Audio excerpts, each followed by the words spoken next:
যদি মোদির এই সরকার আমাদের গভর্নমেন্টের মতো পড়ে যায় বাই চান্স, তাইলে এইবারেই আমি একদম মানে দেখতে পাচ্ছি 8টা টুকরা হতেই হবে, কোনো ওয়ে নাই। ইন্ডিয়া এই জায়গাটাকেও হিন্দুস্তানের একটা অংশ বানাইতে চায়, অখণ্ড ভারত বিশ্বাসী। আমি তো বলি আমি বৃহত্তর বাংলা বিশ্বাসী, সুবে বাংলার বিশ্বাসী। আপনি আপনার 2008 সালে হলো শেখ হাসিনা আসছে, 2014 সালে কিন্তু মোদি ক্ষমতায় আসছে বিজেপি, তার মানে ওর থেকে 6 বছরের জুনিয়র। কিন্তু কট্টর হিন্দুপন্থী একটা দল বিজেপি আজান দেয়া বন্ধ করে দিচ্ছে, মসজিদ থেকে মাইক খুলে নিচ্ছে। সেই হিন্দু দল, কট্টর হিন্দু দলের সাথে প্রেম হচ্ছে শেখ হাসিনার, আওয়ামী লীগের। তার মানে ও এটা স্পষ্ট যে ইন্ডিয়া এই জায়গাটাকেও হিন্দুস্তানের একটা অংশ বানাইতে চায়, অখণ্ড ভারত বিশ্বাসী। আমি তো বলি আমি বৃহত্তর বাংলা বিশ্বাসী, সুবে বাংলার বিশ্বাসী। আপনি সেই লোক এই মুহূর্তে আমি একটু জানতে চাই জনাব হাসিনুর রহমান, মানে ভারত আর বাংলাদেশের সম্পর্কের মধ্যে যে খেলাটা চলছে, এই খেলার বল এখন কার ঘরের মধ্যে, কার কোর্টে আছে? বল মোদির কোর্টে আছে। উনি চিন্তা করবেন কি চান, আমাদের সব আওয়ামী লীগ ক্রিমিনালগুলো ফেরত দিতে হবে, হাদির ফেরত দিতে হবে। তারপরে কথা আছে স্বাধীন হওয়ার পর হিল টাসে অস্ত্র ট্রেনিং প্রশিক্ষণ দিয়া 30,000 বাঙালি মারা গেছে, সেনাবাহিনী বহু বছর মারা গেছে। এদের ক্ষমা দেখতে হবে। আমরা রাজনীতিবিদ, আমরা বলবো আমাদের তার মানে সম্পর্কের নিয়ন্ত্রণটা বাংলাদেশের হাতে। অবশ্যই আপনি মনে করেন আমরা যদি দুষ্টামি করি ওর 7 সিস্টার বাদ হয়ে যাবে, ইনক্লুডিং পশ্চিমবঙ্গ সহ 8 সিস্টার হয়।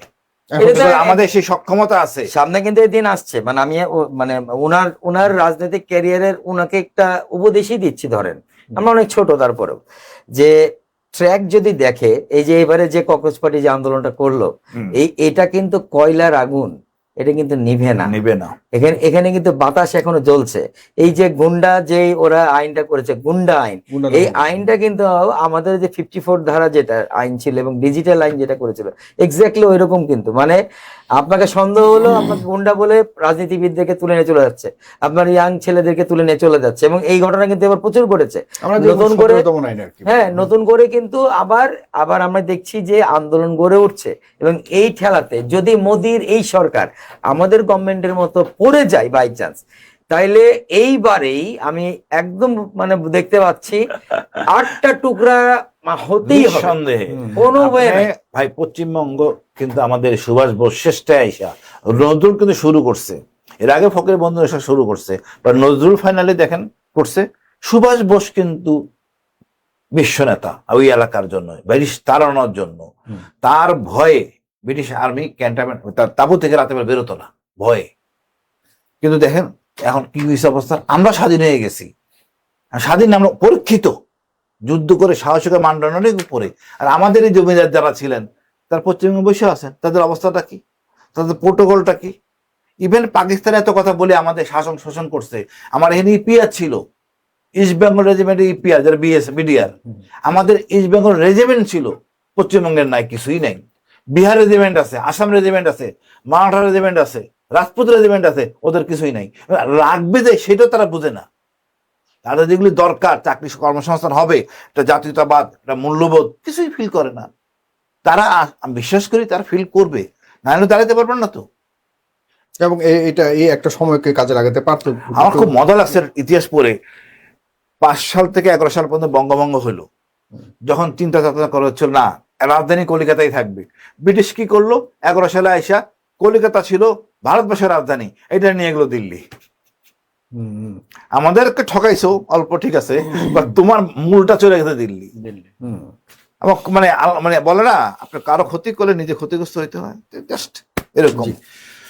1 মিনিট বা 2 মিনিট যদি বলেন। এমনি একটু বলতে চেয়েছিলাম যে ভারতের সাথে আমাদের এই যে বাণিজ্য করতে অনেক কিছু কথা বলছে, এই উদাহরণটা কিন্তু আমরা একটা চমৎকার উদাহরণ তৈরি করেছি অন্তর্বর্তীকালীন সরকার। আমি আবারও ঘুরে সেখানে যাচ্ছি, দেখেন কেমন। আমাদের যদি বলি পেঁয়াজের চাহিদা হচ্ছে বছরে আমাদের অলমোস্ট 40 লক্ষ মেট্রিক টন, আমাদের উৎপাদন হয় 35 লক্ষ মেট্রিক টন, তার মানে মাত্র 5 লক্ষ মেট্রিক টন ঘাটতি। আপনি একটু খেয়াল করেন, গত 17 বছরে ভারত শুধু একটু পেঁয়াজ দিয়ে আমাদেরকে পুরো আকাল 400 টাকা পেঁয়াজ খাওয়া হয়েছে আমাদের, দেখেন। অথচ মাত্র 5 লক্ষ মেট্রিক টন আমাদের মানে লাগে। দ্বিতীয়ত আলুর চাহিদা হচ্ছে 90 লাখ মেট্রিক টন আমাদের, অথচ উৎপাদন হয় 1 কোটি মেট্রিক টন। খেয়াল করেন, আমাদের উদ্বৃত্ত তো আছে, সেই আলু কত টাকা খাওয়া হয়েছে নিশ্চয়ই আপনাদেরও মনে আছে। তার মানে আমরা বুঝাচ্ছি যে এই যে সিন্ডিকেট, এটা একটা কৃত্রিম তৈরি। এটা এই দুটো পণ্যই দেখেন এখন এই বছর থেকে বা এই সরকারের থেকে এসে দেখেন এখন কিন্তু বাড়েনি। তার মানে অন্তর্বর্তীকালীন সরকার যে ভারতকে টাইট দেওয়ার যে মজেজাটা, যেই স্পৃহাটা, যেই বিপ্লবী সিদ্ধান্তগুলো রেখেছে, সেই সিদ্ধান্তের কারণে আমরা সুফল কিন্তু নিচ্ছি। সুতরাং প্রত্যেকটা ক্ষেত্রেই আমি বলবো আমলারা জনগণের কাছে জবাবদিহিতার জায়গায় নেই। তাই সুতরাং এমপি মন্ত্রী বা সরকারকে আমি বলবো, যেহেতু গণমানুষের সরকার, জাতীয়তাবাদী সরকার, নিশ্চয়ই সফল হতে হবে। আমলাদের যে কোনো সিদ্ধান্ত চোখ বুঝে আপনার বাস্তবায়ন যেন না করি, আমরা যেন এটা নিয়ে আরো পুঙ্খানুপুঙ্খ ভাবে বিচার বিশ্লেষণ করে আমাদের এগোই, তাহলে হয়তো আমরা এখান আমি থেকে একটু পরিত্রাণ বলবো পাবো। এটি নিয়ে। জি শিওর। জি। রাষ্ট্রপতি যদি করতেই হয়, দেখেন আমরা টানাপোড়েন চলতেছে আমেরিকা সহ চীন নিয়ে গ্যাঞ্জাম। এই টানাপোড়েন করতে গেলে আমেরিকা সামলানোর জন্য আমাদের ডক্টর ইউনূসকে দরকার। আর আমরা চীনের দিকে ঢুকে যাই, ভারত কেমন থাকে, আর আমির তো শত্রু, এখানে কোনো মহব্বত আর কোনো কায়দা নাই, এটা পরিষ্কার। তো এখানে আমাদের চীনের সাথে ভালো সম্পর্ক করে যা যা জিনিস দরকার সমরাস্ত্র ডেভেলপমেন্টের জন্য আমরা স্বয়ংসম্পূর্ণ থাকবো। আমরা ভালো ভালো ডিফেন্স প্যাক করবো, ওই সৌদি আরবের মতো, টার্কির মতো। সমস্যা কোথায়? আমার যদি সার্বভৌমত্ব বিপদে পড়ে তখন ব্যবহার হবে, নাহলে হবে না। ভারতে ভয় পাওয়ার কিছু নাই, ভারত থাকবে, আমরা আমাদের মতো থাকবো। কোনো আমাদের মানে একের প্রতি একটা শ্রদ্ধা নাই। এই জায়গায় ফিরে আসতে ভারতকে, ভারত মনে করে আমি ওর স্বাধীন করে দিছি, ও তো আমার, এই মানসিকতা বেরোতে হবে। Right right. তবে আমি মনে করি যে অলরেডি আমরা we have manage USA because we have done a good deal with them. মানে তাদের একটা গুড ডিল কিন্তু অলরেডি ইন্টারিম আমলে কিন্তু ইউএস গভর্নমেন্ট করে গেছে, যেখানে ইউএসএ কিন্তু হিউজ ফ্যাসিলিটেড হয়েছে। তো আমার মনে হয় যে উই কুড ম্যানেজ দেম। এই সময় আমাদের এখন চাইনাকে ম্যানেজ করার টাইম, কারণ আমরা আসলে কারোর সাথে শত্রু বৈরী ভাবাপন্ন রাখতে চাই না, নট ইভেন ইন্ডিয়া। আমরা চায়নার সাথে একটা বন্ধুত্ব চাই, এবং চায়নার টেকনোলজি তো আমাদের অ্যাকচুয়ালি লাগবে। আমাদের টেকনোলজিতে উন্নত হতে গেলে চায়নাকে আমাদের লাগবে।